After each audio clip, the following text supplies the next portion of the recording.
বসিরহাট আল্লামা রুহুল আমিনকে জিজ্ঞাসা করা হলো, হুজুর কোন আমল করলে আল্লাহ নবীর দিদার পাওয়া যাবে? বসিরহাট আল্লামা কোন আমলটা করলে আল্লাহ নবীর দিদার পাওয়া যাবে? বসিরহাট আল্লামা রুহুল আমিন বললেন, বাবারা ও দুনিয়া মানুষেরা, বৃহস্পতিবার দিন গত রাত্রিরে জুমা রাত্রিরে ঈশা নামাজটা পড়ে 2 রাকাত নফল নামাজ পড়বে। 2 রাকাত নফল নামাজে প্রথম রাকাত একবার সূরা ফাতিহা, একবার আয়াতুল কুরসি, 15 বার সূরা ইখলাস পড়ে রুকু সিজদা করে আবার উঠে দাঁড়িয়ে যাবে, একবার সূরা ফাতিহা, একবার আয়াতুল কুরসি, 15 বার সূরা ইখলাস শরীফ পড়ে রুকু সিজদা করে বৈঠক করে দোয়া দরুদ পড়ে সালাম ফিরিয়ে মুনাজাত করবে, ইয়া আল্লাহ পাক, ও রব্বুল আলামিন, আল্লাহ পাক 2 রাকাত আমি নফল নামাজ পড়েছি আপনার হাবিবের দিদারের জন্য, আল্লাহ আমার সঙ্গে আপনার হাবিবের দিদার নসিব করিয়ে দিন। বাড়ি চলে যাও, উযু হালতে আল্লাহর কাবার দিকে মুখ করে ঘুমিয়ে পড়ো। বাবারা ঘরটা পাক রাখবে, পবিত্র রাখবে। ওই ঘরটা যদি পাক থাকে, পবিত্র থাকে, তোমার সাথে আর যদি তোমার নামাজ যদি আল্লাহ দরবারে কবুল হয়ে যায়, তোমার সঙ্গে সেই রাত্রিতে আল্লাহ রাসূলের দিদার নসিব হয়ে যাবে। আমার বাবাজিরা, দোস্তরা, বন্ধুরা, ভাইজানেরা, আমরা আমাদের নবীকে হায়াতুন নবী বলে মানি। এমনও ঘটনা আছে রাসূলুল্লাহ ইন্তেকালের পরও রাসূলুল্লাহর খাস উম্মত যখন কবরের পাশে গিয়ে দাঁড়িয়েছে, রওজার পাশে, আল্লাহ রাসূল কবর থেকে হাত বার করে মুসাফা পর্যন্ত করেছে। আব্দুর রহমান বড় কবি ছিলেন, রাসূলের পাগল ছিলেন। তিনি যখন মদিনায় যাচ্ছেন, আল্লাহ রাসূল খাদেমকে বলে, খাদেম আব্দুর রহমান বলে একজন আমার কবরে যায়, ওকে আটকাও, ওকে আটকাও। ও যদি আমার কবরে চলে আসে, আমার রওজার পাশে এসে যদি সালাম দিয়ে শের পড়া শুরু করে, আমি রাসূলুল্লাহ উপরে উঠে এসে তার সাথে মুসাফা করে ও আমার কাছে না আসে, ওকে আটকাও। হাজার হাজার ঘটনা আছে রাসূলুল্লাহর ইন্তেকালের পরও শুনেছেন, কথা বলেছে, রূহানি জগতে দুনিয়ার মানুষের সাথে আল্লাহ রাসূল কথা বলেছে। জোরে বলুন না সুবহানাল্লাহ। তুমি কানা মৌলবী, চোখ নেই, কান নেই, তুমি কি বুঝবে? তোমার আছে গীবত করে করে, গিল্লা করে করে সব শেষ করে বসে আছে, কি আছে? তোমার অন্তরটা তো নেকড়ে বাঘের থেকেও খারাপ। তুমি কি পারবে? অত সহজ না। আমার বাবাজিরা, দোস্তরা, বন্ধুরা, ভাইজানেরা, এলে নামাজ পড়া ফরজ, রোজা রাখাটাও হলো ফরজ, হজ করাটা হলো ফরজ, যাকাত দেওয়াটা হলো ফরজ, মা বাবার কথা মতো চলা, হুকুম মানাটাও হলো ফরজ, হালাল রোজগার করাটাও হলো ফরজ, তার সাথে ইলম শিক্ষা করাটাও হলো ফরজ। এবার যদি আমি আপনাকে জিজ্ঞাসা করি, নামাজটাও আপনার জন্য ফরজ, ইলমটাও আপনার জন্য ফরজ, এই দুটো ফরজের ভিতরে আগে কোনটা করবেন? আগে নামাজ পড়বেন না আগে ইলম শিক্ষা করবেন? কোনটা হবে? কোনটা হবে? কেউ বলছে নামাজ, কেউ বলছে ইলম। আগে হজ হবে না আগে ইলম হবে? ইলম। ইলম যদি আপনার না থাকে, আপনি হজ করতে পারবেন না। হজ মানে কি? ইহরাম পরে আল্লাহর কাবায় যাও, আল্লাহর কাবার সামনে যাও, সবাই ঘুরছে, তুমিও ঘোরা শুরু করে দাও, হয়ে গেল হজ। সবাই ঘুরছে, আপনিও ঘুরছেন, সবাই ঘুরছে, আপনিও ঘুরছেন, এটার নাম হজ নয়। আল্লাহর কাবা ঘুরতে হবে, তবে ঘোরাটা শুরু করারও একটা নির্দিষ্ট জায়গা আছে, ওইখান থেকে শুরু করতে হবে। সাফা মারওয়া সাহি করছে, আপনিও গেলেন, আপনিও সেখানে গিয়ে ছোটাছুটি শুরু করে দিলেন, এটার নাম সাহি করা নয়। সাহি করতে গেলেও একটা নির্দিষ্ট জায়গা আছে, যেখান থেকে আপনাকে সাহি করা শুরু করতে হবে। মসজিদে নামাজ হচ্ছে, আপনি প্রবেশ করলেন, দেখছেন ইমাম সাহেব নামাজ পড়াচ্ছে, আপনি আল্লাহু আকবার হাতটা বেঁধে নিয়ত করে হাত বেঁধে এবার মসজিদের ছাদের দিকে তাকিয়ে তাকিয়ে দেখছে কোন পাখাটা জোরে ঘুরছে, কোনটা জোরে ঘুরছে কোনটা আস্তে ঘুরছে। মসজিদের দেয়াল দেখছে, পাশের লোককে দেখছে, এদিক ওদিক তাকাচ্ছে। নামাজ হবে? নামাজটা হবে কি? কেন ও নিয়ত করেন? নিয়ত করেছে না করে? তার নামাজ হবে না?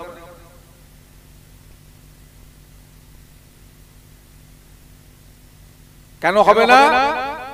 না, যতক্ষণ আমরা তাকবীরে তাহরিমার সাথে কিয়াম অবস্থায় যতক্ষণ আমরা থাকবো ততক্ষণ আমাদের চোখের দৃষ্টিটা থাকবে কোথায়? সিজদার জায়গায়। কেন? চোখটা হলো অন্তরের জানালা। চোখ যেদিকে অন্তর, চোখ যদি আপনার লেখার দিকে পড়ে, ক্যালেন্ডারের দিকে, অন্তরটাও। চোখ যদি আপনার নকশার পাথরের দিকে পড়ে, আপনার অন্তরটাও। চোখ যদি আপনার সিজদায় জায়গা থাকে, আপনার অন্তরটাও। যখন আমরা রুকুতে যাব তখন আমাদের চোখের দৃষ্টিটা কোন দিকে থাকবে? কোন দিকে থাকবে? দুটো পায়ে মধ্যখানে। যখন আমরা সিজদায় যাব, সিজদা, তখন আমাদের চোখের দৃষ্টিটা কোন দিকে থাকবে? কোন দিকে থাকবে? কোথায়? না, এটা হলো নামাজ পড়ার একটা তরিকা। যতক্ষণ আমরা বৈঠকে থাকবো নামাজে, তখন আমাদের চোখের দৃষ্টি কোন দিকে থাকবে? বুকের দিকে না পেটের দিকে না কোলের দিকে না সিজদার দিকে? কোথায় থাকবে? এই দুটো রানে মাছ। এটা একটা নামাজ পড়ার তরিকা, নিয়ম। আপনি আপনার মতো বললে হবে। তাহলে নামাজ পড়তে গেলেও এলে দরকার নেই। এলেম ছাড়া আপনি সহি করে নামাজ পড়তেও পারবেন। যাই ব্যবসা করেন, বাণিজ্য করেন, চাষ করেন, বাস করেন, দোকানদারি করেন, একটা সেলুনের দোকান করতে গেলেও আপনার এলেম লাগবে। চুল কাটার দোকান করেছেন একটা, আপনি চিন্তা করছেন চুল কাটার দোকান করতে গেলে আবার এলেম কি দরকার? একটা লোক যিনি চুল কাটে তার কাছে কিছুদিন থাকবো, শিখে যাব, আমি একটা দোকান করে বসে যাব। একটা মুসলমানের ছেলে আপনার দোকানে গিয়ে যদি বলে, চাচা দাড়ি কাটা কত করে? দাড়ি সেভ করা বলছে 30 টাকা। 30 টাকা হাতে দিয়ে বলছে, এখান থেকে এটা ফেলে দাও, আমার দাড়িটাকে সেভিং করে দাও। এখন একটা মুসলমান হয়ে আর একটা মুসলমানের দাড়ি ছিঁড়ে দিতে পারবে? একটু হাহু দেন। একটা মুসলমান আর একটা মুসলমানের দাড়িটা ছিঁড়ে ফেলে দিতে পারবে কি? আপনার চিন্তা ভাবনা কি বলছে? তার জন্য জায়েজ হবে? হোটেল করেছে, কি একটা চায়ের দোকান করেছে, কি একটা মিষ্টির দোকান করেছে। এখন রোজার মাসে বেলা 10টার সময় একটা মুসলমানের ছেলে আপনার দোকানে গিয়ে বলছে, চাচা বিরিয়ানি কত করে? বলছে 80 টাকা প্লেট। বলছে আমাকে 1 প্লেট দাও। এখন রোজার মাসে, রমজান মাসে একটা মুসলমান হয়ে আর একটা মুসলমানকে বেলা 2টার সময় বিরিয়ানি বিক্রি করাটা জায়েজ হবে? একটু হাহু কিছু দেন। কি বলছেন, হবে না হবে? পারবে?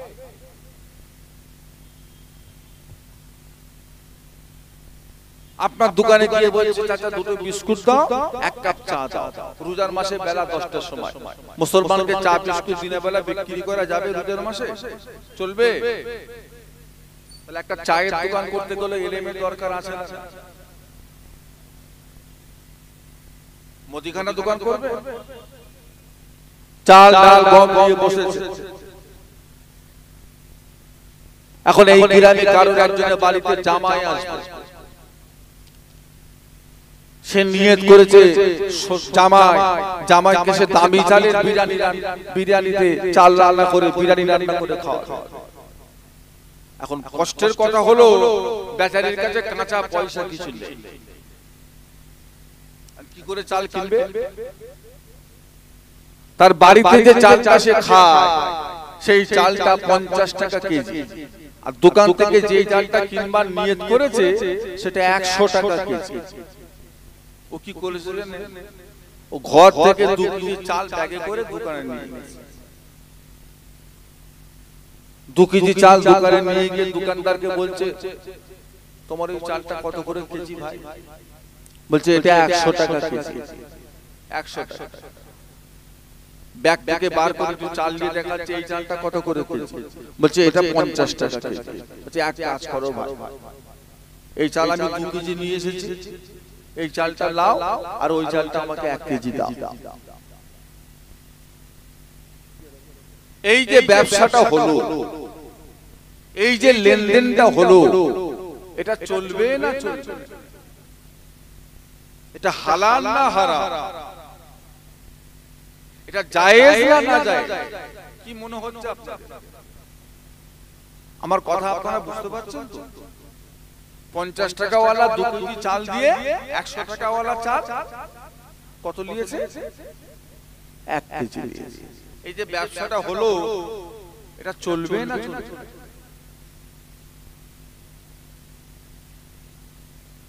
এটা হালাল না হারাম? কি মনে হচ্ছে এখানে আপনারা হারামের কিছু পেয়েছেন কি? আগে সেটা বলেন। এই ব্যবসার ভিতরে হারাম কিছু পেয়েছেন আপনারা? পান? তাহলে হালাল। এই ব্যবসাটা হলো শরীয়তে হারাম, চলবে না। কেন? দোকানদার যেটা দিয়েছে সেটাও হলো চাল, আর খরিদ্দার যেটা দিয়েছে সেটাও হলো চাল। জিনিস দুটো এক। হয়েছে কি?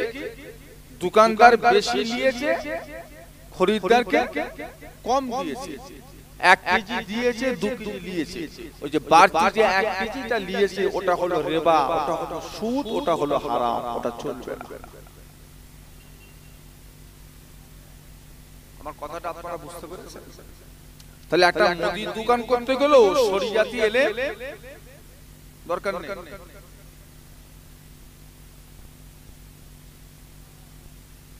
এবার আপনি বলবেন হুজুর তাহলে কি আমাকে বড় ইমাম হতে হবে?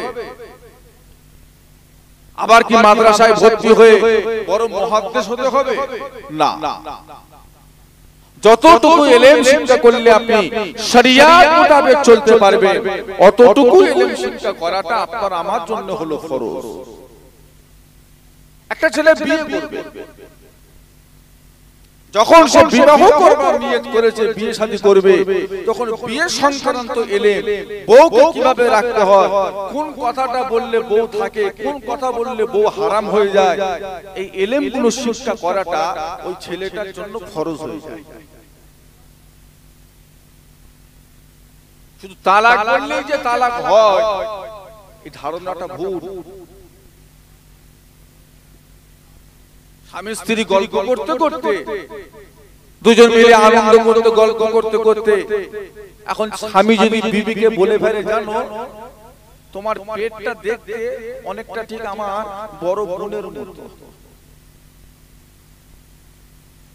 বউ থাকবে না নষ্ট হয়ে যাবে?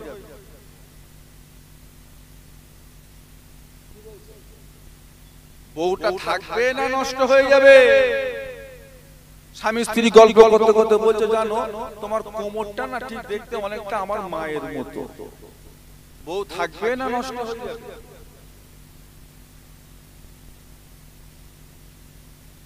জানো তোমার পায়ের এই অংশটা দেখতে অনেকটা ঠিক আমার খালার মতো।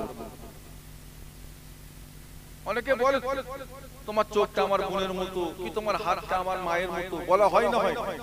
এখন আদর করতে করতে স্বামী বিবিকে বলছে, তোমার কোমরটা কি তোমার পেটটা দেখতে অনেকটা আমার মায়ের মতো। এই কথা যদি কোনো ছেলে যদি তার বউকে বলে, বউটা থাকবে না নষ্ট হয়ে যাবে?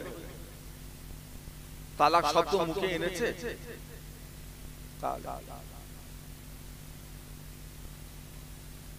স্বামীকে দুপুরবেলা খেতে দিয়েছে, এখন তরকারিতে নুন কম হয়েছে, স্বামী মাথা গরম, খাবার প্লেটটা ছুঁড়ে ফেলে একদিন নুন কম, একদিন ঝাল কম, একদিন কাঁচা, একদিন গন্ধ। তোর হাতে খাওয়া আজ থেকে আমার জন্য হারাম, যা তোর হাতে খাবো না আমি। এখন রাগের মাথায় বলে তোর হাতে খাওয়া আমার জন্য হারাম, আমি খাবো না, যা। এখন এই কথাটা যদি কোনো ছেলে যদি তার বউকে যদি বলে, বউটা থাকবে না নষ্ট হয়ে যাবে?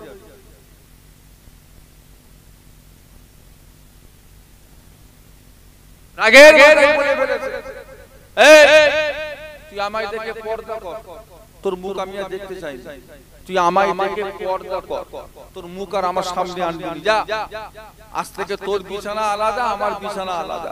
এখন স্বামী যদি বিবিকে রাগের মাথায় এই কথা যদি বলে, বউটা থাকবে না নষ্ট হয়ে যাবে? তাহলে একটা ছেলে সে যখন নতুন বিবাহ শাদী যখন করবার নিয়ত করেছে, তখন এই সমস্ত এলেমগুলো শিক্ষা করাটা তার জন্য কি হবে? ফরজ হয়ে যাবে। এলেম নেই বলে কি হয় জানেন? 4-5 ছেলের মা হয়ে গেল, বুড়ো হয়ে গেল, এখনো দিনমোহরের টাকাটাও শোধ করে না। এলেম এখনো দিনমোহর বাকি। ওটা কি বাকি রাখার জিনিস? কথা বলছেন না?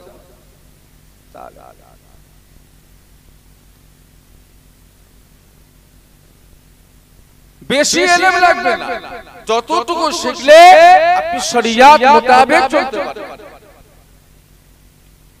এবার কিছু ইলম থাকবে যেগুলো আমাদের জানা নাও থাকতে পারে, তার জন্য আল্লাহ কোরআন পাকের মধ্যে বলেছেন, ফাসআলু আহলা যিকরে ইন কুনতুম লা তা'লামুন। তোমরা যেটা জানো না তোমরা জেনে নাও, জাননে ওয়ালাদের। আমাদের পাশে আমাদের খাদিজিয়া তাতুলিয়া খাদিজিয়া মাদ্রাসা, আলেম উলামা মুফতি মুহাদ্দিস আছে। এলাকার মানুষের যদি কোনো সমস্যা হয়, কোনো জটিল মাসলার সম্মুখীন যদি পড়ে যায়, যাবে হুজুর এটা একটু সমাধান করে দেন। শরিয়াতের মাসলা হলো ইমাম থাকবে আগে, মুসল্লি থাকবে এই পিছনে। নাপতে নাপতে যদি কাতার হতে হতে যদি মসজিদ থেকে নেবেও যদি 5টা কাতার হয়, এদের নামাজ হবে না? হবে। কেউ যদি কাতার দিতে দিতে যদি ইমামের আগে চলে যায়, হবে কি? থাকতে হবে কোথায়? এটা শরীয়তের মাসলা। ইমাম থাকবে আগে, মুসল্লি থাকবে পিছনে। বর্তমান সময়ে আমরা লক্ষ্য করে দেখছি এলাকা শহরে গ্রামে অনেক মসজিদগুলো এখন দেখছি দুতলা হয়ে গেছে, দুতলা 3 তলা হয়ে গেছে। সেখানে কি হয়? ইমাম থাকে নিচে আর মুসল্লি থাকে কোথায়? ইমামের মাথা। থাকার কথা ছিল পিছনে, উনি উঠে গেছে ইমামের মাথা। এখন উপরে যারা উঠে গেল ইমামকে নিচে রেখে, ইমামের মাথায় যে মুসল্লিগুলো উঠে গেল, ওদের নামাজটা হবে না হবে?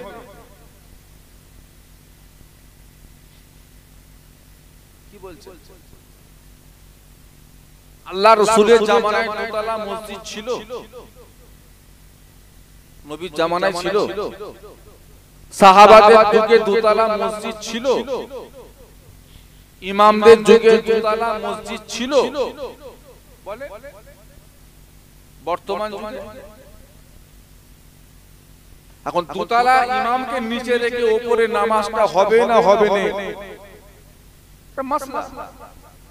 সমাধান করবে কারা? মুফতিরা।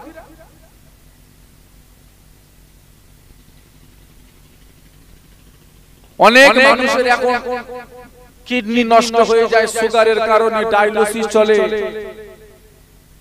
একটা সময় ডায়ালিসিস হতে হতে এমন একটা পর্যায়ে চলে আসে, ডাক্তার বলে দেয় রোগীটাকে বাঁচাতে গেলে নতুন একটা কিডনি লাগবে, তাছাড়া বাঁচানো সম্ভব নয়। আল্লাহ যদি আপনাকে পয়সা দেয়, আপনি একটা কিডনি পাওয়ার চেষ্টা করবেন না করবেন না? আপনি এলাকায় এসে বলে দিলেন আমার বাবাকে যে একটা কিডনি দেবে তাকে আমি 6 লক্ষ 10 লক্ষ টাকা দেব। কোন একটা মানুষ এখন রাজি হয়ে গেছে, দুজনকে নিয়ে আপনি কলকাতা হসপিটালে গেলেন, ডাক্তার পরীক্ষা করে বলছে অসুবিধা নেই, এই মানুষটার কিডনি এনাকে দিলে উনি বাঁচবেন, সমস্যা নেই। একটা দিন ডেট দিল, দুজনকে একই সাথে অপারেশন রুমের মধ্যে প্রবেশ করিয়ে একজনের পেট কেটে ভালো একটা কিডনি বার করে আপনার বাপের দুটো কিডনিকে অচল করে দিয়ে সুস্থ লোকের কিডনিটা আপনার বাপের শরীরে দিয়ে লাগিয়ে অপারেশন সাকসেসফুল, খুব সুন্দর কাজ হয়েছে। এক সপ্তাহ পরে দুজনকেই ছেড়ে দিল। যার পেট থেকে কিডনি দিয়েছে সেও বেঁচে আছে, আর আপনার বাবাকে দিয়েছে আপনার বাবাও আল্লাহ করে ঘুরছে ফিরছে বেড়াচ্ছে। এই যে কাজটা হলো, এটা চলবে না চলবে না? কাজটা ভালো না খারাপ? এটা হালাল না হারাম? কি বলছেন আপনারা? এটা কি হবে? আগে বলে এই রকম তারা কাজ আমাদের পশ্চিম বাংলায় অপারেশন হচ্ছে না হচ্ছে? এই কাজটা চলবে না চলবে না? কাজটা ভালো না খারাপ? চলবে চলবে না বলার দরকার নেই। আপনাদের চিন্তা ভাবনা কি বলছে? কাজটা ভালো না খারাপ?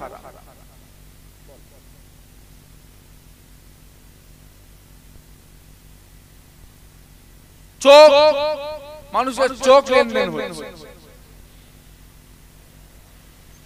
সুগারের চোখ নষ্ট হয়ে গেছে, ডাক্তারের কাছে এসে ডাক্তার বলছে এই চোখ আর ভালো করা সম্ভব না, এ একেবারে নষ্ট।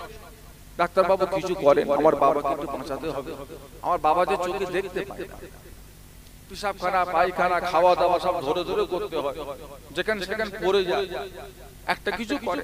ডাক্তার বলছে নাম ঠিকানা লিখে দিয়ে যাও, কোনো খবর হলে আপনাদেরকে জানাবো। 3 মাস পর ফোন করে বলছে তাড়াতাড়ি আসেন, আপনার বাবাকে নিয়ে আসেন, একটা ব্যবস্থা হয়েছে। 3 মাস পর যখন নিয়ে গেছে, বাবাকে তাড়াহুড়ো করে অপারেশন রুমে ঢুকিয়ে অপারেশন করে চোখে পট্টি বেঁধে বার করে দিয়েছে। 1 সপ্তাহ পর গিয়ে বলছে 1 সপ্তাহ পর নিয়ে আসবেন, চোখ খোলা হবে। 1 সপ্তাহ পর যখন নিয়ে গেছে মানুষটাকে, চোখ দুটো খুলেছে, খুলে বলছে দেখতে পাচ্ছেন? হ্যাঁ পাচ্ছি। সব দেখতে পাচ্ছেন পরিষ্কার? বলছে একদম পরিষ্কার। ছেলে ছেলে দেখো চালটা। ডাক্তার বলল আর জীবনে হবে না। এখন হলো কি করে? জিজ্ঞাসা করছে ডাক্তার সাহেব আমার বাবার চোখ ভালো হলো কি করে? তখন বলছে এই চোখ দুটো আপনার বাপের চোখ নয়। হ্যাঁ বলছে হ্যাঁ কাচ্চু। বলছে আমাদের এখানে আমাদের হিন্দু ভাইরা মরণের আগে শরীরের অঙ্গ ডোনেট করে যায়, দান করে যায়। কেউ কিডনি দেয়, কেউ চোখ দেয়, কেউ লিভার দেয়। তো ওই রকম একটা মানুষ হিন্দু ভাই মরণের আগে তার চোখ দুটো আমাদের হসপিটালে জিন্দা অবস্থায় ডোনেট করে গেছিল, দান করে গেছিল। সেই চোখ দুটো উনি মারা গেছেন, এখন সেই চোখ দুটো আমরা পেয়েছি। সেই চোখ দুটো নিয়ে আপনার বাপকে লাগিয়ে দিয়েছি। আপনার বাপ এখন নিজের চোখে দেখছে না, ওনার চোখে দেখছে। এই যে অপারেশনটা হলো, এই যে কাজটা হলো, এটা ভালো হলো না খারাপ? কি বলেন আপনারা?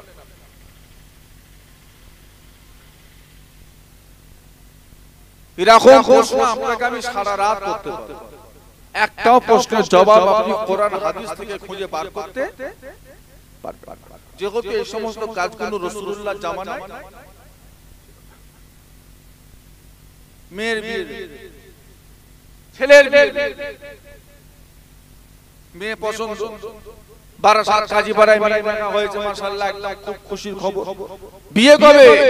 শবে বারাতের পরে, কদিন পরে।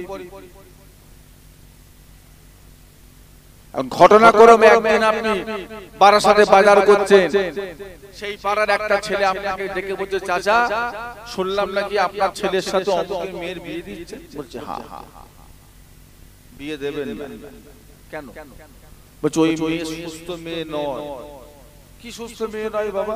বলছে ওই মেয়ের বাচ্চা কাচ্চার জীবনও হবে না। কেন? ছোটবেলায় একটা অপারেশন হয়ে পেটের ওভারি সিস্ট টিউমার হয়েছিল, সেটাকে অপারেশন করে মেয়ের বাচ্চা হবার ঘরটাই কেটে বাদ দিয়েছে। ওই মেয়ের বাচ্চা কাচ্চা হবে না। এই কথা যদি শ্বশুরকে বলে, ওই মেয়েকার বৌমা করবে? কি বলছেন আপনারা? ঘরে এসে বলছে বাবা ওই মেয়ে বিয়ে করা তো যাবে না, ও তো অসুস্থ।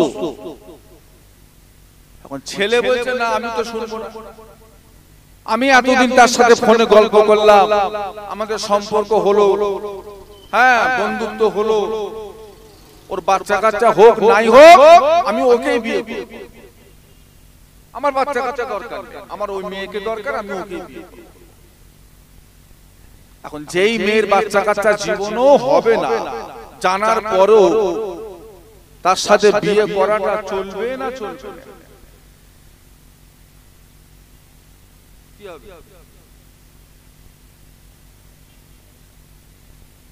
চলবে না চলবে? যেই মেয়ে জীবনও ছেলে পুলে হবে না জানার পরও তার সাথে বিয়ে করাটা জায়েজ হবে না না জায়েজ?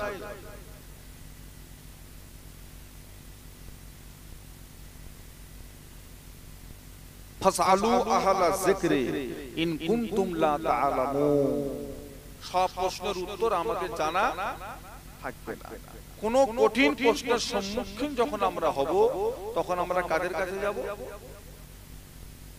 এবার একটা কথা আপনাকে বুঝতে হবে, যেহেতু এই প্রশ্নের জবাব কোন কোরআন হাদিস থেকে সরাসরি পাওয়া যাচ্ছে না, দুটো আলেমকে যদি আপনি একই প্রশ্ন করেন দুটো আলেমের উত্তর দুরকম হওয়াটা সম্ভব, স্বাভাবিক ব্যাপার।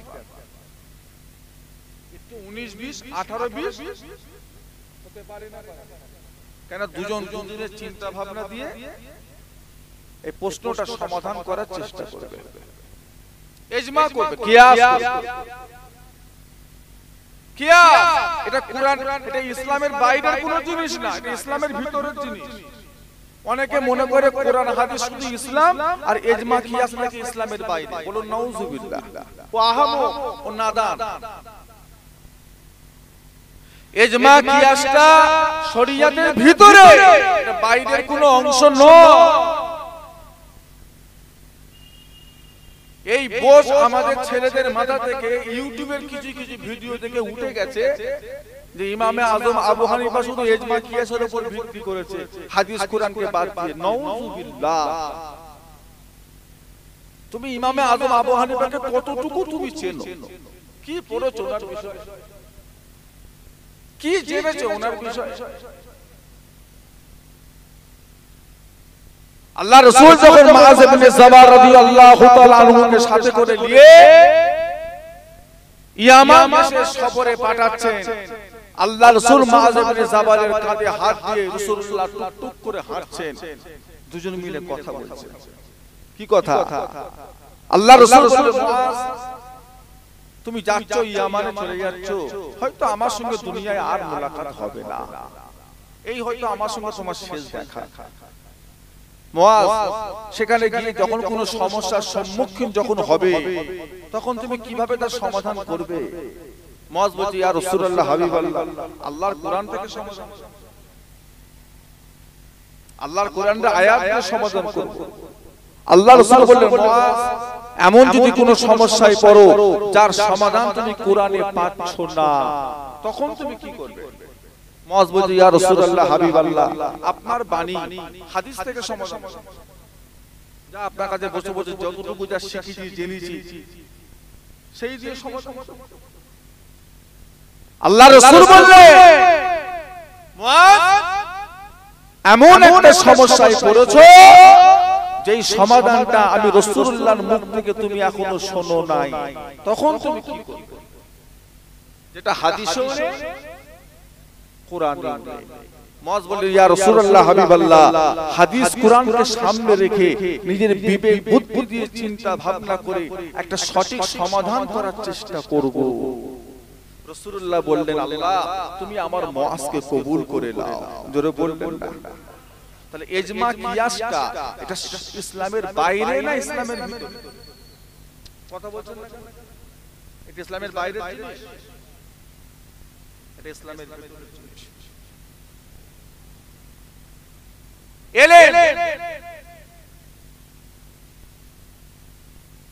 সমস্ত বড় বড় আলেম উলামা মুফতি মুহাদ্দিস তারা বলে গেছে ইলম হলো দুই রকমের ইলম, একটা হলো ইলমুল লিসান আর একটা হলো ইলমুল কলব। একটা অন্তরের ইলম আর একটা হলো জবানের ইলম। ইলমুল লিসান আর ইলমুল কল। এবার ইলমুল কল, কলবের ইলমটা এক একটা মানুষ এক একটা নামে চেনে। কেউ বলে ইলমে বাতিনি, কেউ বলে ইলমে তাসাউফ, কেউ বলে ইলমে মারিফাত, কেউ বলে ইলমে ফিরাস, আবার কেউ বলে ইলমুল ইয়াকিন, আবার কেউ বলে ইলমে লাদুন্নি।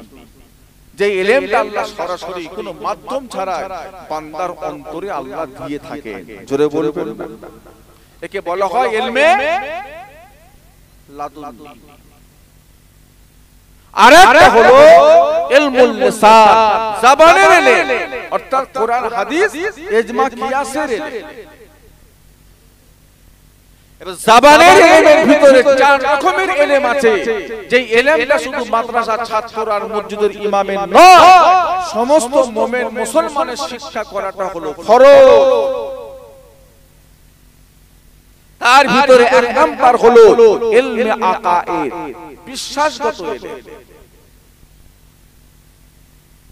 দ্বিতীয় নাম্বার হলো ইলমে আমাল, ইবাদতগত ইলম। তিন নাম্বার হলো ইলমে মুআমিলাত, সম্পর্কগত ইলম। চতুর্থ নাম্বার হলো ইলমে সিয়াসাত, রাজনীতিগত ইলম। চার ইলম শিক্ষা করা প্রত্যেকটা ঈমানদারের জন্য হলো ইলমে সিয়াসাত, রাজনীতি। ভারতের যেমন একটা নীতি আছে, আমেরিকার যেমন একটা নীতি আছে, ঠিক আল্লাহর কোরআনেরও একটা মুসলমানদের জন্য একটা নীতি আছে। ভারতের চোরের যেমন একটা শাস্তি আছে, জেনাখোরের একটা শাস্তি আছে, মাতালের একটা শাস্তি আছে, আল্লাহর কোরআনেরও এইগুলোর এক একটা শাস্তি। চুরি করলে কি করবে? হাত কেটে দেবে। জেনা করলে তাকে কোমর পর্যন্ত মাটিতে পুঁতে পাথর মেরে মেরে ফেলে। কোন মানুষকে ইচ্ছা করে কতল করে ফেললে শরিয়াত আর শাস্তি বলেছে ওই কতলকারীটাকেও কতল করে দাও। কোন মুসলমান যদি মদকে মাতলামি করে, শরিয়াতের হুকুমে সেখানকার কাজী বিচার করে তাকে শাস্তি দাও। কোন মুসলমান যদি ইচ্ছা করে একটা ফরজ রোজা ভঙ্গ করে, শরিয়াতের হুকুম হলো, নিয়ম কানুন হলো, তাকে 60টা রোজা রাখতে হবে, 60টা রোজা। ইলমে সিয়াসাত, রাজনীতিগত ইলম। তিন নাম্বার হলো ইলমে মুআমিলাত, সম্পর্কগত ইলম। আমরা মুসলমান, আমাদের জন্য কিছু মহিলাকে আল্লাহ বিবাহ করাকে হালাল করেছেন, আবার কিছু মহিলাকে আল্লাহ বিবাহ করাকে হারাম করে দিয়েছেন। এই জ্ঞানটা প্রত্যেকটা মুসলমানকে রাখতে হবে। আল্লাহ পাক আমাদের জন্য কিছু মহিলার চেহারা দেখাটাকে আল্লাহ হালাল করেছে, আবার বেশ কিছু মহিলার চেহারা দেখাকে আল্লাহ হারাম করে দিয়েছে। এই জ্ঞানটা প্রত্যেকটা ঈমানদারকে রাখতে হবে। তোমার বন্ধু বলে, তোমার দোস্ত বলে তুমি তার ঘরে ইচ্ছামতো ঢুকবে আর বেরোবে, তার বাড়ির বউ কি অবস্থায় আছে তোমার দেখার দরকার নেই, তার বাড়ির মেয়ে কি অবস্থায় আছে তোমার দেখার দরকার নেই, কে শুয়ে আছে, কে কাজ করছে, কার মাথার কাপড় আছে, কার নেই, তুমি ঢুকছো বেরোচ্ছ বিহায়ের মতো, এই অধিকার ইসলাম তোমাকে, যতই তোমার বন্ধু।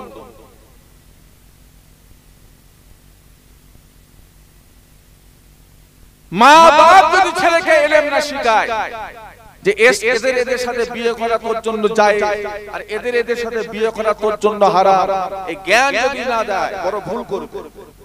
দুদিন পর খবর পাবে খালাকে নিয়ে চলে যাচ্ছে।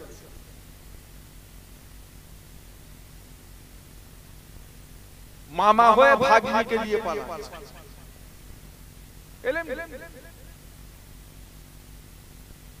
বউটাকেও বিয়ে করে রেখেছে, তার বোনটাকেও বিয়ে করে দুজনকে একসাথে রেখে দিয়েছে।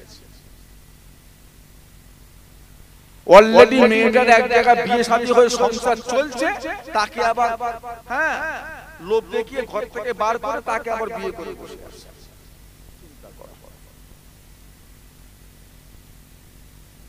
এখন একটা মহিলা যদি এক জায়গায় বিয়ে যদি হয়ে থাকে, দু ছেলের মা, সে এখন ফেসবুকে বন্ধুত্ব করে যদি ওই মেয়েটাকে বারবার বারাসাত কোর্টে গিয়ে যদি আবার বিয়ে করে, ওই বিয়েটা কি হবে?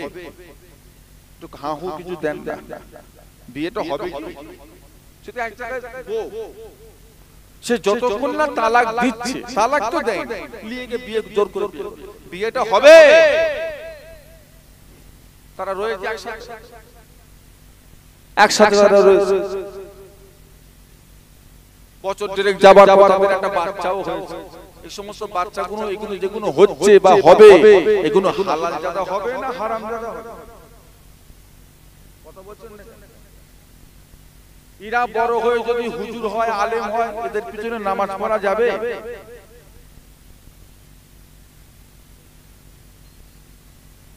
বড় ভাইয়ের বউকে ছোট ভাই নিজে বিয়ে করে, বড় ভাই তালাকি দেয়, ও বিয়ে করে ঘুরছে।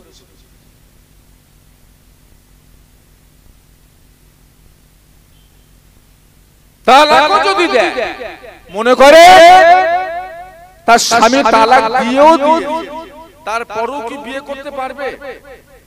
কতদিন? কথা বল, কতদিন? 3 মাস 10 দিন। এই এতদিন অপেক্ষা করার কি ওদের সময় আছে? মেয়ে চিন্তা করছে যদি ছেলের মন ঘুরে যায়, যদি আমাকে আর না বিয়ে করে, তাহলে এগুলো যাবে ওগুলো যাবে,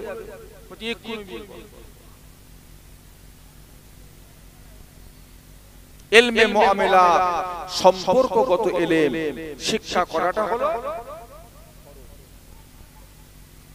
ইলমে আমাল, ইবাদতগত ইলম। আল্লাহ কোন ইবাদতকে ফরজ করেছে, কোনটাকে ওয়াজিব করেছে, কোনটাকে সুন্নাত করেছে, কোনটাকে নফল করেছে, আবার কোনটাকে মুস্তাহাব, মুস্তাহাসান। এই জ্ঞানটা আমাদের প্রত্যেককে রাখতে হবে। সারা রাত তাহাজ্জুদ পড়ে আর ফজর বেলা ফজরের নামাজ কাজা করে ঘুমিয়ে বেলা 10টায় ঘুম থেকে উঠছে, একটা লাভ হলো না লস হলো? কথা বলো।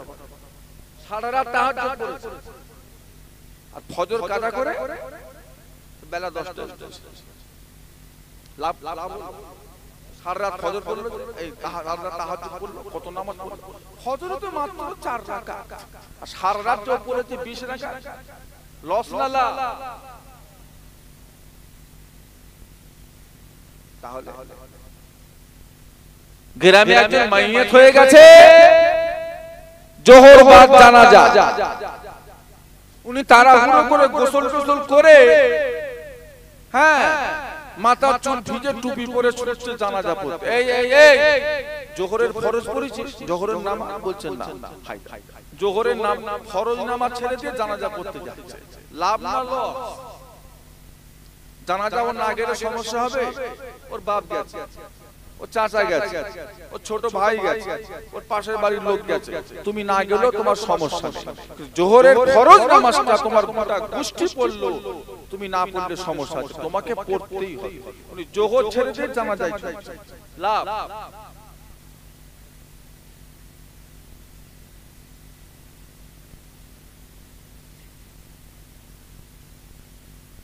মাগরিবের 3 রাকাত ফরজ নামাজ, 2 রাকাত সুন্নাত আর 2 রাকাত নফল, আরো 6 রাকাত নামাজ আছে। কি নামাজ? সালাতুল আওয়াবিন। ওই নামাজে ফজিলত আছে না? এখন কোন মুসলমান যদি মাগরিবের 3 রাকাত ফরজটা পড়লো, 2 রাকাত সুন্নাত পড়লো, আর লাস্টের 2 রাকাত নফল ছেড়ে দিয়ে উনি 6 রাকাত আওয়াবিন পড়লো, লাভ হলো না লস হলো? কথা বলে না, লাভ হলো না লস হলো? 2 রাকাত নফল ছেড়ে দিয়ে 6 রাকাত আওয়াবিন পড়লো, লাভ হলো না লস হলো? লস। হুজুর কেন? লাস্টের 2 রাকাত নফল নামাজটা ফরজ নামাজের সাথে, ফরজ নামাজের সাথে ওই নফলটা হবে, অন্য নফলের থেকে এই নফলটা অনেক দামি। এটা তাহলে ইলমে আমাল, ইবাদতগত ইলম শিক্ষা করাটা হলো এবার ইবাদতের দুটো ভাগ, ইবাদতে মাআলি আর ইবাদতে বদনি। কিছু ইবাদত আছে শরীর দিয়ে আর কিছু ইবাদত আছে কি দিয়ে? পয়সা দিয়ে। আল্লাহ কুরআন পাকে এক জায়গায় দুটো ইবাদতের কথা বলেছে, ফাসাল্লি লিরাব্বিকা ওয়ানহার।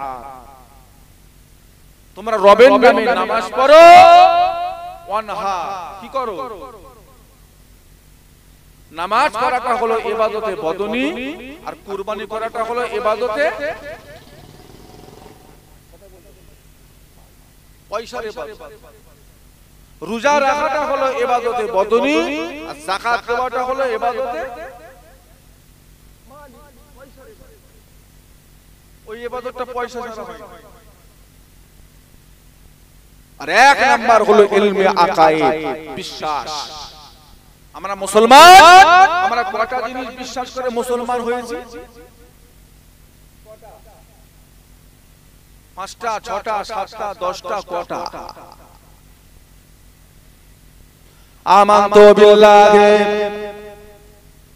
ওয়া মালাইকাতিহি ওয়া কুতুবিহি ওয়া রুসুলিহি ওয়াল ইয়াউমিল আখির ওয়াল কদরি খাইরিহি ওয়া শাররিহি মিনাল্লাহি তাআলা ওয়াল বা'সি বাদাল মাউত। কটা হলো? কটা জিনিস বিশ্বাস করতে হবে? এক নাম্বার আমানতু বিল্লাহ। কার উপরে বিশ্বাস আনতে হবে? কেমন বিশ্বাস? আল্লাহ শুরু আছে, কথা বলে না। নবী শুরু আছে, আমাদের শুরু আছে, দুনিয়া শুরু আছে। আল্লাহ শুরু বলে কোনো দিন আছে? আল্লাহ শেষ আছে? আল্লাহর ভান্ডারে কোনো জিনিসের অভাব আছে? আল্লাহ কাজ করতে গেলে কারোর সাহায্য লাগে? যে আল্লাহ কাজ করতে গেলে কারোর অনুমতি লাগে? আল্লাহু শাইয়ুন কাদির, সব শক্তির মালিক। সব শক্তির মালিক হলো নাকি জনগণ? সব শক্তির মালিক জনগণ। কে? তুমি যতই জিম করো, যতই হাট্টা কাট্টা হও, যতই তুমি মাসাল ফোলাও না কেন, তোমার মতো কত ষাঁড় শুয়ে আছে, একটা মশা মারার ক্ষমতা নেই। হাত আছে, পা আছে, চোখ আছে, কান আছে, নাক আছে, সব ঠিক আছে। দেখে মনে হচ্ছে ছেড়ে একটা চড় মারলে মাথা ঘুরে পড়ে যাব, একটা মশা মারার ক্ষমতা নেই। তার মানে কি? আল্লাহ শক্তিটাকে প্যারালাইসিস রোগী, শক্তিটাকে আল্লাহ লেগেছে, অঙ্গ রয়ে গেছে। রাস্তার পাশে যদি শুয়ে থাকে, আপনি যদি চান ভ্যানে করে মাল নিয়ে, তা আপনিও চেঁচিয়ে বলতে যাই, ভাই ঠেলে দে না রে, ভাই ঠেলে দে না ভ্যানটা। সে শুয়ে, আপনি ভাবছেন কি বিয়াদব লোক রে বাবা, আমি একটা পথের মধ্যে কষ্ট করে যাচ্ছি, ঠেলতে পারছে না। একটা লোক এসে বলছে ওনাকে কিছু বলবেন না, উনি প্যারালাইসিস রোগী, ওনার উঠার ক্ষমতা নেই, ঠেলাতে দূরে। আল্লাহু শাইয়ুন কাদির, সব শক্তির মালিক। এটা ভাববেন না যে অঙ্গ আছে মানে শক্তি আছে, অঙ্গ আছে মানে শক্তি আছে, এই ধারণাটা এটা ভুল। শক্তি কে দেয়? আল্লাহ পাক। পায়ের জুতোটাও যদি ফিতেটা ছেড়ে যায়, সেটাও আমরা চাইবো কার থেকে? কোন মাজারে গিয়ে, কোন দরগায় গিয়ে, হুজুর নতুন ব্যবসা করেছি একটু দেখবেন, হুজুর নতুন বিয়ে শাদী করেছি 3 বছর হলো, বাচ্চা কাচ্চা হচ্ছে না, একটু দেখবেন, বলা যাবে? বলা যাবে? আপনি ওসিলা দেন, আপনি এটাকে আল্লাহ জায়েজ করেছে, কিন্তু কবরবাসীর কাছে গিয়ে দেখবেন, একটু ব্যবস্থা করে দেবেন, এই কথাটা বলা চলে না। ইজা মাতাল ইনসানু ইনকাতা আনহু আমালু। সে পীর হোক, ওলি হোক, গৌস হোক, কুতুব হোক, আব্দাল হোক, সুফি হোক, সালেক হোক, ইমাম হোক, হাফেজ হোক, কারি হোক, মোল্লা হোক, মৌলভী হোক, যাই হোক, মারা গেছে মানে তার আমলের দরজা কি হয়েছে? ওসিলা। আপনি ওনার ওসিলা, ওসিলা শুধু আমরা দিতা না, ওসিলা আল্লাহর নবীরাও দিয়েছে। আল্লাহ পাক এক একটা নবীকে এক এক ভাবে পরীক্ষা করেছে। কোন নবীর গায়ে আল্লাহ পাক পোকা দিয়েছেন, কোন নবীকে আল্লাহ পাক আগুনে ফেলে দিয়েছেন, কোন নবীকে আল্লাহ পাক সমুদ্রে নামিয়েছেন, কোন নবীকে আল্লাহ পাক দুনিয়ার বুকে বানি ইসরাইলদের হাতে জানে মেরে দিয়েছে, তারা জানে শেষ করে ফেলেছে। কোন নবীকে আল্লাহ পাক অন্ধ করেছেন, কোন নবীকে আল্লাহ পাক মাছের পেটে ঢুকিয়েছেন, কোন নবীকে আল্লাহ পাক কুয়াতে ফেলে দিয়েছে। কোন নবী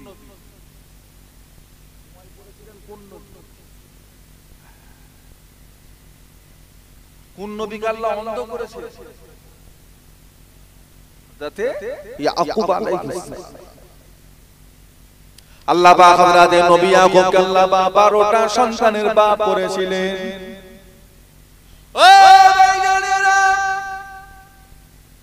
তার ভিতরে একজন ছিলেন নবী হযরত নবী ইউসুফ আলাইহিস সালাম। তেনাকে তেনার আব্বা বড় ভালোবাসতেন।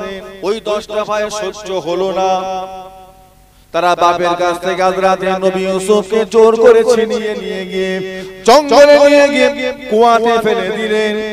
জামাটা খুলে নিয়ে একটা বকরিকে জবাই করে রক্ত মাখিয়ে দিয়ে ওই জামাটা হযরত নবী ইয়াকুবকে সে বলতে লাগলেন, আব্বা জান, জঙ্গলে নিয়েছিলাম হযরত নবী ইউসুফকে সাথে করে নিয়ে বাঘে খেয়ে ফেলেছে, এই হলো তার রক্ত মাখা জামা। ও ভাইরা, জামাটা নিয়ে হযরত নবী ইউসুফ আলাইহিস সালাম কাঁদতে লাগলেন। ছেলের মায়া মমতা ভালোবাসায় কাঁদতে কাঁদতে একদিন তিনি দুটো চোখে অন্ধ হয়ে গেলেন। সেদিকে হযরত নবী ইউসুফ কুয়াতে পড়ে আছে। পথ চলা মুসাফির কয়েকটা মানুষ পানি খাওয়ার জন্য কুয়ার কাছে গিয়ে দেখে কি সুন্দর একটা ফুটফুটে সন্তান। তেনাকে তুলে নিয়ে মিশরের বাজারে চলে গেলেন। বিক্রি হচ্ছে, নিলাম হচ্ছে, এ বলে এত টাকা, ও বলে এত টাকা, এই করে করে বাদশা কিনে ফেললেন। আল্লাহ রাব্বুল আলামিন হযরত নবী ইউসুফকে কুয়া থেকে তুলে নিয়ে সেই মিশরের জমিনের বাদশা বানিয়ে দিয়েছিলেন। কুয়া থেকে তুলে আল্লাহ বাদশা করে দিলেন। ও জানেরা, মিশরের জমিনে একবার বড় খরা দেখা দিল। চাষবাস বলে কিছুই নাই। সবাই বাদশার কাছে তেরানের জন্য আসে, দানের জন্য আসে। হযরত নবী ইয়াকুবের 10টা সন্তান তারাও চলে এসেছেন বাদশা দরবারে দান চাওয়ার জন্য।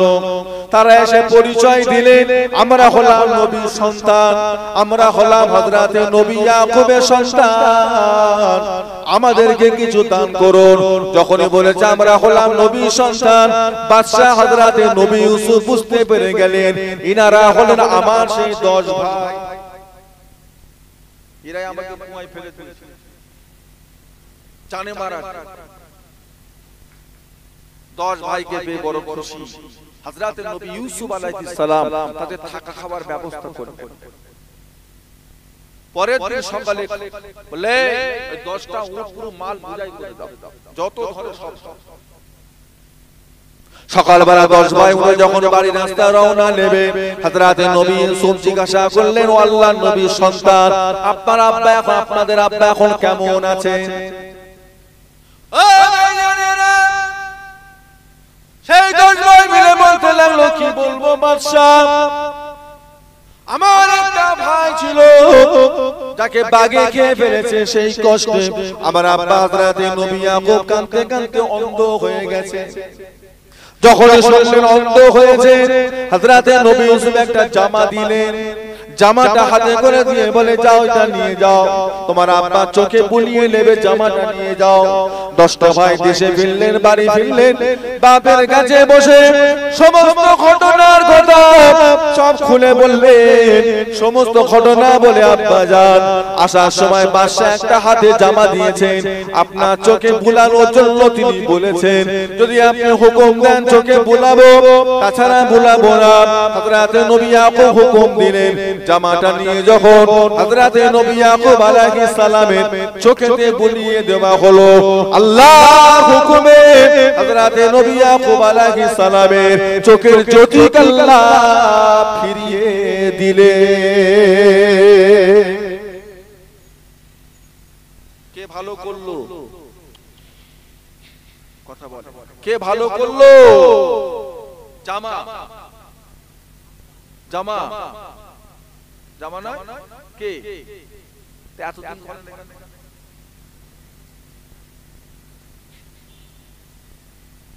এতদিন করে কি হবে? মানে জামা ভালো করেছে। ভেলুরে যান, কলকাতায় যান, ব্যাঙ্গালোরে যান, যেখানেই যান, ডাক্তারের বাপের ক্ষমতা আছে রোগ সারাবা। রোগ সারাই কে? সুস্থ করে। ওষুধটা হলো একটা ওসিলা, দোয়া তাবিজ ঝাড় ফু হলো একটা।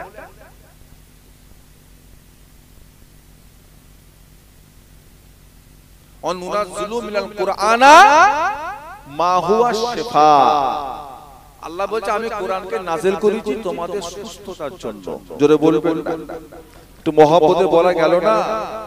অনুনাজ্জিলু মিনাল কুরআনা মা হুয়া শিফা ও রাহমাতুল লিল মুমিনিন, এবং মুমিনদের জন্য রহমত স্বরূপ করে পাঠিয়েছি। জোরে বলুন না? ওসিলা শুধু আমরা দেই না, আল্লাহর নবীরাও দিয়েছে। এখন কেউ যদি বলে ওসিলা দেওয়া চলবে না, তাহলে ভুলটা শুধু আমরা করেছি না নাউজুবিল্লাহ আল্লাহর নবীরাও করেছে? নাউজুবিল্লাহ। আমরা মাজারওয়ালার দিকে চাই, আমরা যাই আল্লাহর ওলিদের কাছে যাই, তেনাদের দরবারে যাই, তেনাদের কবরটা একটু জিয়ারত করে তেনাদের ওসিলা দিয়ে আল্লাহর কাছে দোয়া চাই। ইমাম শাফি রাহমাতুল্লাহ আলাইহি যখন কোন সমস্যায় পড়তেন, ইমামে আজম আবু হানিফার কবরটা জিয়ারত করতে আসতেন। সেখানে এসে 2 রাকাত নামাজ পড়ে দোয়া চাইতেন। যাবার সময় বলে যেতেন, যে কোনো বিপদে আপদে মুসিবতে আমি ইমাম শাফি যখন ইমামে আজম আবু হানিফার কবরে এসে দোয়া চাই, আল্লাহ পাক আমার সেই দোয়াটাকে কবুল করে নেন। জোরে বলুন না সুবহানাল্লাহ। বুঝলে? ওসিলা। তাহলে এক নম্বর ঈমান আনতে হবে কার উপরে? দ্বিতীয় নাম্বার হলো ওয়া মালাইকাতিহি। কাদের উপরে? ফেরেশতা। চোখে দেখি আর নাই দেখি মানতে হবে না? হবে। সব চোখে দেখা সম্ভব? তাহলে কি আপনি বিশ্বাস করেন? আজ থেকে 100 বছর আগেকার লোক জানতো মাটির তলায় গ্যাস আছে? জানতো কি? তার মানে তখন গ্যাস ছিল না। আজ থেকে 200 বছর আগেকার লোক জানতো যে মাটির তলায় তেল আছে? তেল জানতো? তার মানে তখন তেল ছিল না? তেল ছিল। তাদের জ্ঞানে, তাদের আইডিয়ায় ছিল। গ্যাস ছিল তাদের জ্ঞানে। এখন যদি আমি বলি আপনাদের বড় এলাকায় আমি জলসা করছি, আর এই জলসাটা এখন আমেরিকায় একটা লোক বসে বসে দেখছে, আপনারা কথাটা বিশ্বাস করবেন না করবেন না? আচ্ছা, এই সেম কথা যদি ওই কবর থেকে একটা লোককে তুলি, যে লোকটা আজ থেকে 30 বছর আগে মারা গেছে, তাকে তুলে যদি বলি, উনি বিশ্বাস করবে? করবে? তুই পাগলা আছিস? তুই পাগল আছিস? পাশের পাড়ার খবর আসে না, আর এখান থেকে আমেরিকা চলে যাচ্ছে, হুজুরের ওয়াজ, পাগলা পেয়েছিস? বলবে কি বলবে? তাকে যদি আপনি কবর থেকে তুলে বলেন, দাদু জানো আমাদের ঘরে এখন গ্যাসে রান্না হয়, বিশ্বাস করবে? গ্যাস তো পেটে না দাদু, কাঠ লাগে না, কাঠ ছাড়া রান্না হয়? কাঠ কুড়িয়ে কুড়িয়ে কোমর ব্যথা হয়ে গেছে, জঙ্গল থেকে কাঠ কেটে কেটে রান্না করতুম চুলো, তুই আর গ্যাস গ্যাস করছিস? গ্যাস আবার আজ থেকে 50 বছর আগেকার মানুষ যেটা চোখে দেখেনি, এখন সেটা আমরা চোখে, আবার আমরা যেটা চোখে দেখছি না সেটা হয়তো পরের জেনারেশন চোখে, সেটা সব আপনার চোখে ধরা পড়বে না। আল্লাহ নবীর দরবারে জিবরাইল আসতেন একবার দুবার নয় 24,000 বার। আল্লাহ নবী সাহাবারা তারা চামড়ার চোখে জিবরাইলকে দেখতে পেতেন। জোরে বলবেন।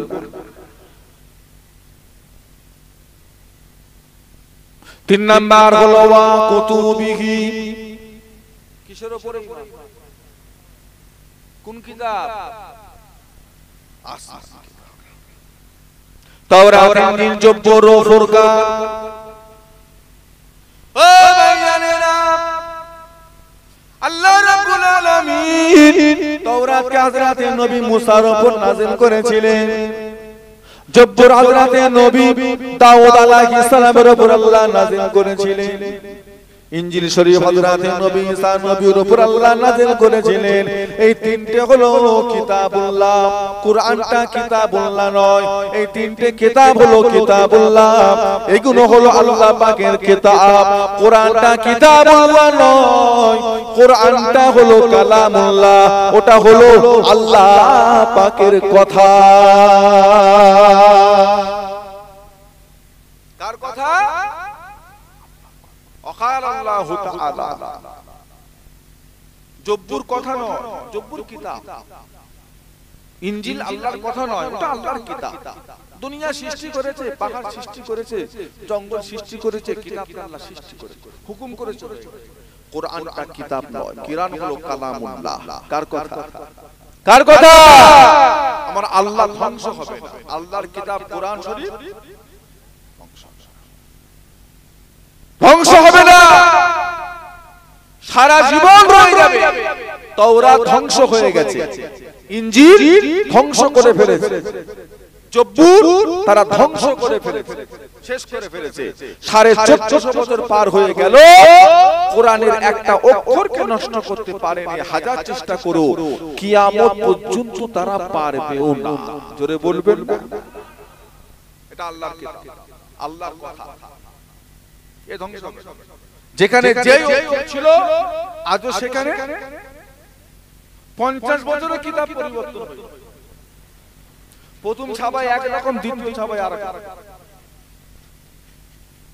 বইকে দলিল হিসাবে ব্যবহার করবেন, নতুন বইটা কিনে দেখবেন ওই জিনিসটাই নেই, কেটে কুটে বাদ দিয়ে দিয়েছে। তখন বলছে পুরাতন বই দিয়া, পুরাতন একই বই, বলছে না এতে নেই, বাদ দিয়ে দিয়েছে। কোরআন শরীফ বাদ পড়েনে পড়বেও না, কিয়ামত পর্যন্ত না, শুরু থেকে শেষ সমস্ত কথাটা কার? জোরে বলে আল্লাহ। মানতে হবে তো, কিছু বাদ দিয়ে না, সব কোরআনকে মেনে। 4 নাম্বার হলো ওয়া রাসূলিহি। কাদেরকে মানতে? ও ভাইজানেরা, সমস্ত নবীকে মেনে নেওয়া। কি মানতে হবে? নবীরা নামাজ পড়ে পড়ে নবী হয় নাই, নবীরা রোজা রেখে রেখে নবী হয় নাই, হজ করে করে নবী হয় নাই, দান খায়রাত করে করে নবী হয় নাই। আল্লাহ পাক সমস্ত নবীকে আসমান থেকে নবী করে দুনিয়ায় পাঠিয়েছিলেন। জোরে বলুন, মহব্বতে বলেন। নবীদের কোনো গুনাহ নাই, সমস্ত নবী বেগুনাহ, মাসুম। নবীরা হলেন বেগুনাহ, কোনো নবীর কোনো গুনাহ নেই। আল্লাহ পাক সমস্ত নবীকে গুনাহ থেকে পাক করে দিয়েছেন। আল্লাহ পাক সমস্ত নবীর লাশকে কবরে জীবিত জিন্দা রেখেছেন। আল্লাহ পাক প্রত্যেকটা নবীর লাশ মুবারককে কবরে টাটকা রেখে দিয়েছেন। জোরে বলুন, হলো আমাদের আকীদা। শুধু আমার নবী হায়াতুন নবী নয়, সমস্ত নবী হলো ইন্নাল্লাহা হাররামা আলাল আরদি আন তাহকুলা আসসাজাল আম্বিয়া। সমস্ত নবীদের লাশকে মাটির জন্য খাওয়া আল্লাহ হারাম করেছে। জোরে বলবেন না? নবী জীবিত, নবী যদি কবরে জীবিত থাকে অক্সিজেন কোথা পায়? গামারের প্রশ্ন, জাহেল প্রশ্ন করে, নবী কবরে থাকলে অক্সিজেন কোথা পায়? হুজুর জানেন না অক্সিজেন ছাড়া বাঁচা যায়? তুই যখন তোর মায়ের পেটে ছিলিস তুই অক্সিজেন কোথা পেলি?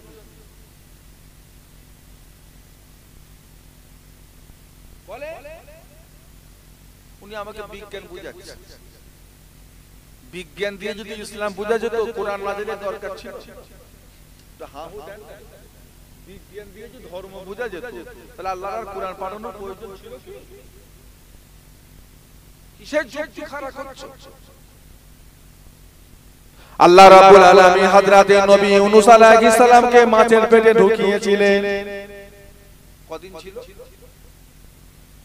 কথা বলেন কদিন ছিল? তাফসীরে মাজাহারি আল্লামা সানাউল্লাহ মালিকি লিখেছে, নবী হযরতে ইউনূস আলাইহিস সালাম মাছের পেটে 40 দিন ছিল। কদিন? খাওয়া দাওয়া করতে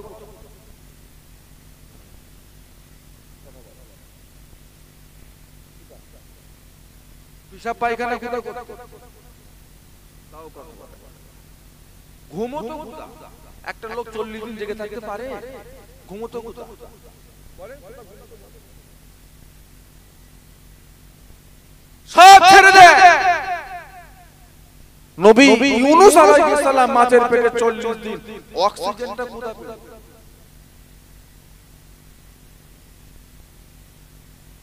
কিছু যুক্তি দলিল পত্র কিছু আছে আপনাদের কাছে? তো হাহু দেন। এই ঘটনাটা পুরো আতিপাতি কিতাবের ঘটনা না আল্লাহর কোরআনের ঘটনা? কারোর ঘাড়ের ক্ষমতা আছে উড়িয়ে দেবে, বলার ক্ষমতা আছে?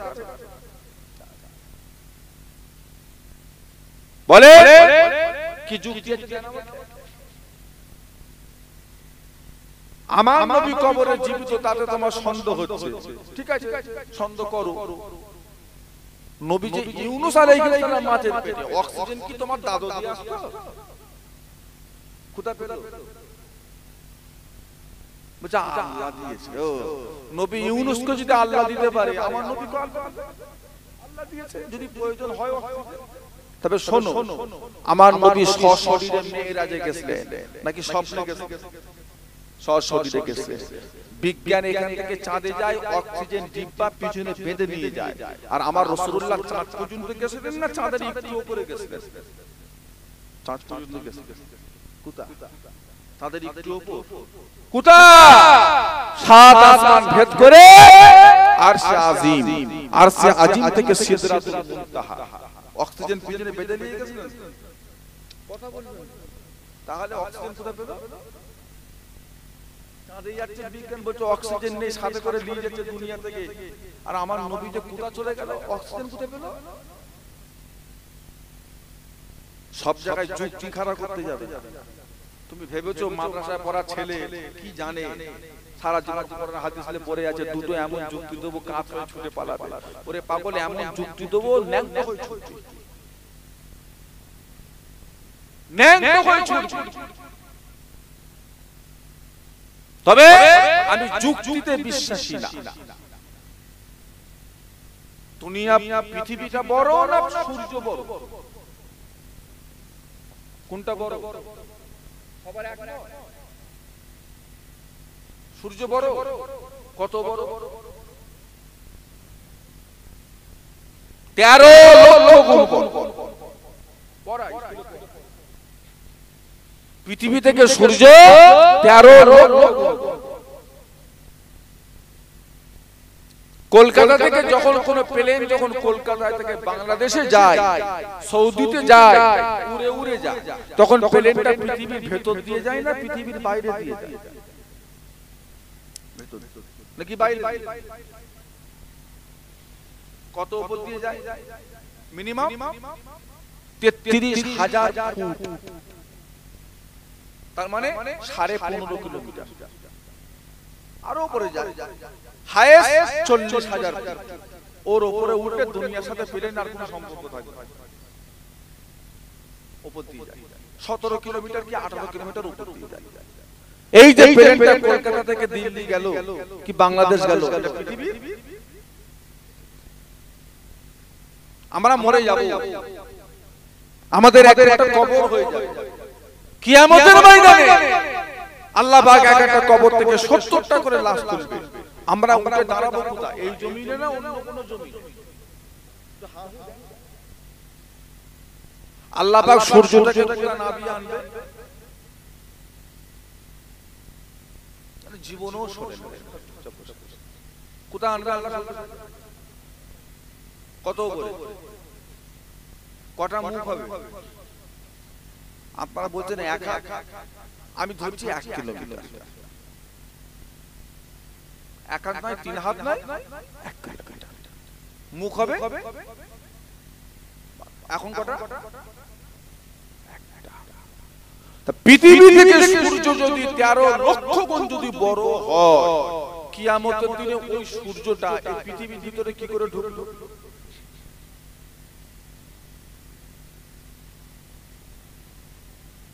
কি উত্তর আছে কি যুক্তি খাড়া করছেন তার সমাধান করেন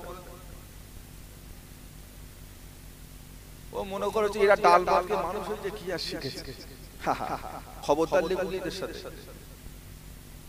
তুমি শুধু একটা সাবজেক্ট নিয়ে পড়ো বাংলা ভূগোল ইতিহাস জীবন বিজ্ঞান ভৌত বিজ্ঞান পরিবেশ বিদ্যা এরা আল্লাহর সব নিয়ে পড়ে আরবিও পড়ে বাংলাও পড়ে ফিকহ নুহু ফারায়েজ হাদিস কুরআন তাফসীর উসুল সারে মিয়াতে আমে নাহু সব পড়ে আবার তুমি যে করে বাংলা পড়ো শেখাটাও এরা কথা ঠিক আছে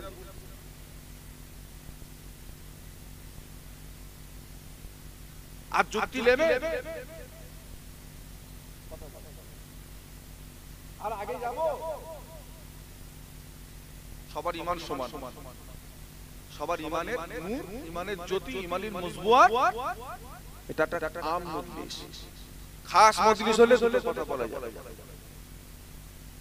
আজ থেকে আমি যদি যুক্তি দিই আপনি যদি চিন্তা করেন আজ থেকে মরণ পর্যন্ত আপনার ঘুম হারাম হয়ে যাবে খোদার কসম বলছে আপনারা আরামে ঘুমোতে পারবেন যে কি শুনলো না তবে ওটা আম মজলিসে বলাটা বড় ভুল হবে কারণ সবার ঈমানের মজবুত আর ঈমান হয়ে আছে কচু পাতার এমনি এখনকার ছেলেরা 100 টাকায় মুসলমান বিক্রি হয়ে যায় ঈমান আমল সব শেষ করে বসে থাকে মুক্তাদায়ে হাল অবস্থার পরিপ্রেক্ষিতে কথা বলা খুব জরুরি আমার বাবাজিরা দোস্তরা বন্ধুরা ভাইজানেরা আমরা আমাদের নবীকে হায়াতুন নবী বলে মানি এমনও ঘটনা আছে রাসূলুল্লাহ ইন্তেকালের পরও রাসূলুল্লাহর খাস উম্মত যখন কবরের পাশে গিয়ে দাঁড়িয়েছে রওজার পাশে আল্লাহর রাসূল কবর থেকে হাত বার করে মুসাফা পর্যন্ত করেছে আব্দুর রহমান বড় কবি ছিলেন রাসূলের পাগল ছিলেন তিনি যখন মদিনায় যাচ্ছেন আল্লাহর রাসূল খাদেমকে বলে খাদেম আব্দুর রহমান বলে একজন আমার কবরে যায় ওকে আটকাও ও যদি আমার কবরে চলে আসে আমার রওজার পাশে এসে যদি সালাম দিয়ে শের পড়া শুরু করে আমি রাসূলুল্লাহ উপরে উঠে এসে তার সাথে মুসাফা করে ও আমার কাছে না আসে ওকে আটকাও হাজার হাজার ঘটনা আছে রাসূলুল্লাহর ইন্তেকালের পরও শুনেছেন কথা বলেছে রূহানি জগতে দুনিয়ার মানুষের সাথে আল্লাহ রাসূল কথা বলেছে জোরে বলুন না সুবহানাল্লাহ তুমি কানা মৌলবীর চোখ নেই কান নেই তুমি কি বুঝবে তোমার আছে গীবত করে করে গিল্লা করে করে সব শেষ করে বসে আছে কি আছে তোমার অন্তরটা তো নেকড়ে বাঘের থেকেও খারাপ তুমি কি পারবে অত সহজ কথা ওয়াজ করলেই হলো মাদ্রাসায় পড়লেই হলো ইলমে বাতিনি নেই মুরব্বিদের সোহবত নেই হ্যাঁ জীবনে সারা জীবন রাসূলুল্লাহর দিদার পেলে না চেষ্টা করলে না মানুষকে শিখালে না কিসের ওয়াজ আমাদের মুরব্বিরা করেছে আমাদের মুরব্বিরা বলেছে এখনো পর্যন্ত ফুলফুলা সিলসিলার মুরিদদের সাথে রাসূলুল্লাহর দিদার হয় জোরে বলবেন বসিরাট আল্লামা রুহুল আমিনকে জিজ্ঞাসা করা হলো হুজুর কোন আমল করলে আল্লাহর নবীর দিদার পাওয়া যাবে বসিরাট আল্লামা কোন আমলটা করলে আল্লাহর নবীর দিদার পাওয়া যাবে বসিরাট আল্লামা রুহুল আমিন বললেন বাবারা ও দুনিয়া মানুষেরা বৃহস্পতিবার দিনগত রাত্রিরে জুমা রাত্রিরে ঈশা নামাজটা পড়ে 2 রাকাত নফল নামাজ পড়বে। 2 রাকাত নফল নামাজে প্রথম রাকাত একবার সূরা ফাতিহা, একবার আয়াতুল কুরসি, 15 বার সূরা ইখলাস পড়ে রুকু সিজদা করে আবার উঠে দাঁড়িয়ে যাবে, একবার সূরা ফাতিহা, একবার আয়াতুল কুরসি, 15 বার সূরা ইখলাস শরীফ পড়ে রুকু সিজদা করে বৈঠক করে দোয়া দরুদ পড়ে সালাম ফিরিয়ে মুনাজাত করবেন, ইয়া আল্লাহ পাক ও রব্বুল আলামিন, আল্লাহ পাক 2 রাকাত আমি নফল নামাজ পড়েছি আপনার হাবিবের দিদারের জন্য, আল্লাহ আমার সঙ্গে আপনার হাবিবের দিদার নসিব করিয়ে দিন। বাড়ি চলে যাও, উযু হালতে আল্লাহর কাবার দিকে মুখ করে ঘুমিয়ে পড়ো। বাবারা ঘরটা পাক রাখবে, পবিত্র রাখবে। ওই ঘরটা যদি পাক থাকে, পবিত্র থাকে, তোমার সাথে আর যদি তোমার নামাজ যদি আল্লাহ দরবারে কবুল হয়ে যায়, তোমার সঙ্গে সেই রাত্রিতে আল্লাহ রাসূলের দিদার নসিব হয়ে যাবে।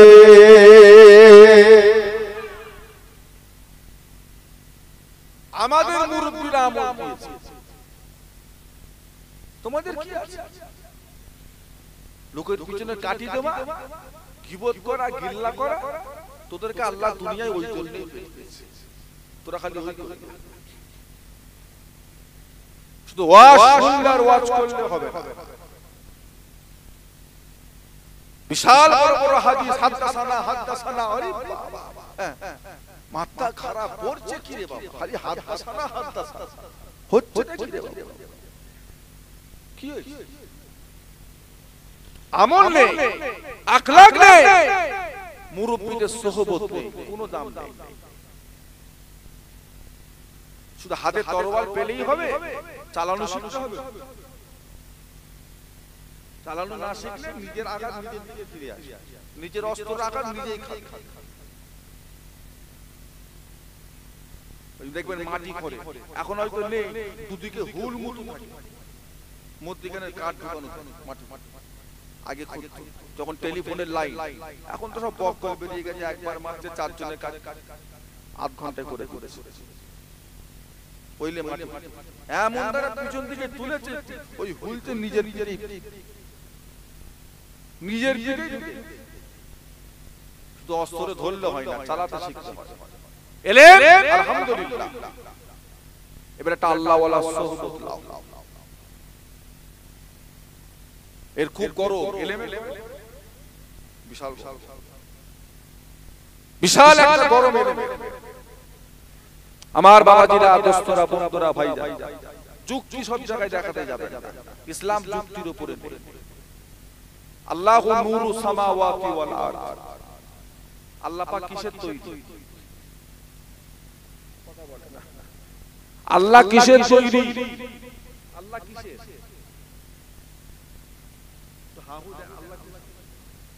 আল্লাহু নূর। আল্লাহ হলেন আল্লাহ নূর। আল্লাহ নূরটাকে কে সৃষ্টি করলেন? কথা বলে না। নূরটাকে কে সৃষ্টি করলেন? কে সৃষ্টি করলেন? কে? আল্লাহ নূরে, আমার নূর সৃষ্টি করেছে কে? আল্লাহ। আল্লাহ যখন নূর সৃষ্টি করেন, তখন আল্লাহ কিসের ছিল?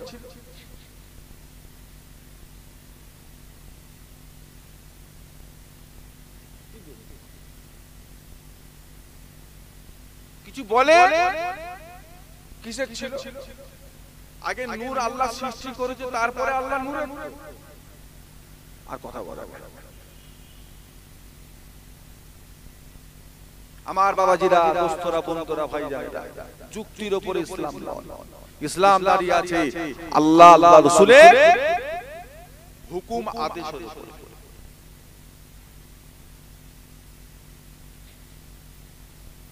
ওয়াল কাদরি খাইরিহি ওয়া শাররিহি মিনাল্লাহি তাআলা। জীবনের ভালো মন্দটা কার তরফ থেকে আসে? কথা বলতে শুধু ভালোটা লোভ, খারাপটা লোভ না। এটা কি আল্লাহকে মানা হবে? 365টা দিনের ভিতরে আল্লাহ 350 দিন ভালো রেখেছেন। 15টা দিন আল্লাহ জ্বর সর্দি কাশি আর মাথা ব্যথা দিয়েছে, বান্দা বেজার হয়ে গেছে। আল্লাহ গো কি রোগ দিলে গো আল্লাহ, উফ শরীর ব্যথা, উঠতে পারছি না, কি কষ্ট, কি জ্বর, বাবারে ভালো লাগে না, খেতে পারিনি। কদিন 5 দিন 360 দিন আল্লাহকে সুস্থ রেখেছে। জীবনও সবার সময় একবারও বললো না আল্লাহ কত লোক হসপিটালের বেডে আছে, তুমি আমাকে কত ভালো রেখেছো আলহামদুলিল্লাহ, এই কথার মুখে একদিনও বেরো। আর 5টা দিন আল্লাহ শুধু কবল ব্যথা দিয়েছে, বান্দার মুখ বেঁকে ফাঁস হয়ে গেছে। আল্লাহ শুধু আমাকে দেখতে পায়, শরীরে ব্যথা, এই যে সেই যে মরে গেল রে, কি হবে রে? ও শুধু ভালোটাকে নেবেন, খারাপটা আমরা কতদিন বাঁচবো, কিভাবে বাঁচবো, সারা জীবনে কত টাকা পয়সা আমরা রোজগার করব, দুনিয়ার বুকে আমরা ইজ্জতের সাথে না বেইজ্জতির সাথে আমরা বাস করব থাকবো, কি রোগে আমরা মারা যাব, দুনিয়া কি কি আমাদের রোগ হবে, সব আমাদের কোথায় লেখা রয়েছে? কোথায়? আল্লাহ পাক যেটা লিখে দিয়েছে এটার কি কোনো পরিবর্তন হবে? হবে? কত টাকার মালিক হব, কোথায় লেখা? কোথায়? আপনার তকদিরে একটা জিনিস আছে, যে জিনিসটা বর্তমানে আছে হিমালয় পাহাড়ের মাথায়, ওটা যদি আপনার নসিবে থাকে আল্লাহ একদিন ওটা আপনার কাছে পৌঁছে দেবে। এই পানিটা আপনার নসিবে নেই, এই পানির বোতলটা খুলে এই বোতলের মুখটা যদি আপনার দুই ঠোঁটের মধ্যখানেও থাকে, নসিবে যদি না থাকে এই পানি আপনি খেতে। আগে বান্দা তৈরি হয়েছে না আগে বান্দার তাকদীর তৈরি হয়েছে? মানে আগে বান্দা দুনিয়ায় এসেছে তারপরে তাকদীর, না দুনিয়ায় আসার আগে তাকদীর? দুনিয়ায় আসার আগে তাকদীর 50,000 বছর আগে যেটা আল্লাহ লিখে দিয়েছে এর কোনো পরিবর্তন। কত টাকার মালিক হব যেটা আল্লাহ লিখে দিয়েছে, পারবেও না কমবেও না, বাড়বেও না। এই বিশ্বাস আপনারা করেন? সবাই করেন? মুসলমান যদি এই বিশ্বাস করে যেটা আল্লাহ লিখে দিয়েছে বাড়বেও না কমবেও না, এই বিশ্বাস যদি মুসলমান করে, লটারির টিকিট কারা কাটে?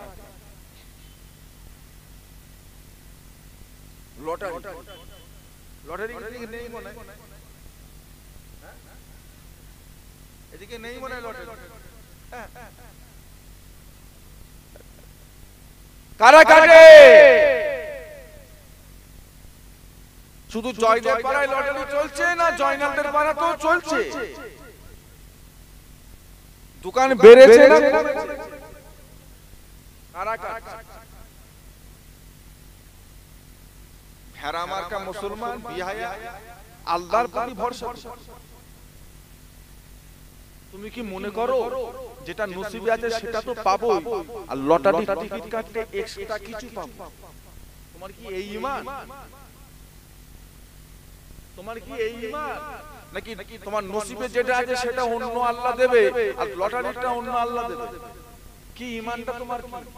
নাকি তুমি মনে করো তোমার রিজিক আল্লাহ হারাম উপায়ে রেখেছে, এটা মনে করো? কি মনে করো? কেন কাটবে? উনি রাতে রাতে বড় লোক হবে। ওরে পাগল, তোর নসিবে যদি আল্লাহ 1 কোটি লিখে রাখে খোদার কসম তোর লটারি কাটার দরকার নেই, ওটা আল্লাহ তোমাকে হালাল ভাবেই মিলিয়ে দেবে। অপেক্ষা করো। নাহনু কাসাবনা বাইনাহুম মাঈশাতান ফিল হায়াতিদ দুনিয়া, দুনিয়ায় যতটুকু যা পাওয়ার আল্লাহ সেটা কেসে ভাগ করে দিয়ে দিয়েছে। সময় আসবে, সময় আসবে পেয়ে যাবে। অত তোমাকে অধৈর্য হওয়ার দরকার নেই। তোমার নসিবে যদি 1 কোটি না থাকে, লটারি কেন, তুমি লটারির গোডাউন কিনে ফেলো।